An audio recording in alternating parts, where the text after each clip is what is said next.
अस्सलाम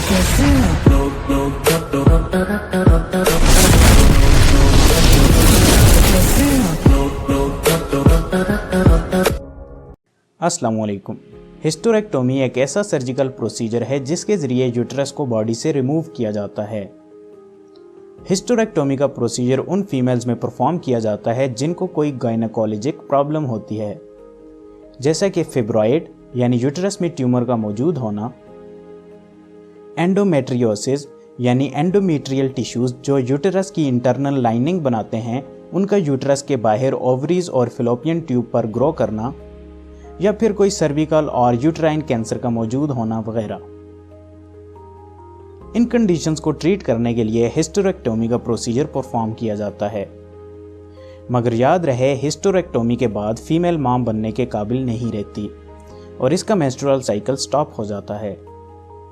इसलिए ये कोशिश की जाती है कि सबसे पहले किसी और मेथड से फीमेल को ट्रीट किया जाए, मगर जब बाकी कोई इलाज काम ना कर रहा हो तो फिर सबसे लास्ट और फाइनल ऑप्शन हिस्टेरेक्टोमी होता है। तो आइए देखते हैं कि हिस्टेरेक्टोमी का प्रोसीजर कैसे परफॉर्म किया जाता है। सबसे पहले पेशेंट को जनरल एनेस्थीसिया दिया जाता है जिससे पेशेंट बेहोशी में चली जाती है।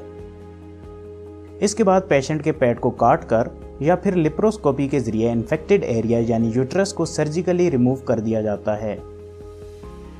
कुछ केसेस में यूट्रस के साथ ओवरीज, सर्विक्स और फिलोपियन ट्यूब्स को भी रिमूव कर दिया जाता है। लेप्रोस्कोपिक हिस्टेरेक्टोमी में पेशेंट के पेट में छोटा सा सुराख कर दिया जाता है। इसके बाद इस सुराख से पेट में हवा भर दी जाती है ताकि पेट फूल जाए और अंदर के ऑर्गन्स आसानी से दिखाई देने लगें। अब इस सुराख के रास्ते पेट में लाइट वाला कैमरा भेजा जाता है जिसकी मदद से स्क्रीन पर अंदर ऑर्गन्स को देखा जाता है। इसके बाद पेट में एक या दो और छोटे सुराख करके सर्जिकल इंस्ट्रूमेंट्स दाखिल कर दिए जाते हैं जिनकी मदद से इन्फेक्टेड एरिया को काट कर रिमूव कर दिया जाता है।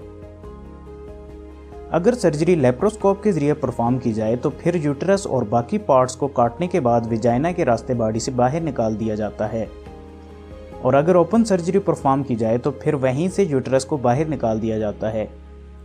सर्जरी के बाद कुछ ही दिनों में पेशेंट सेहतयाब हो जाती है। शुक्रिया। अल्लाह हाफिज़।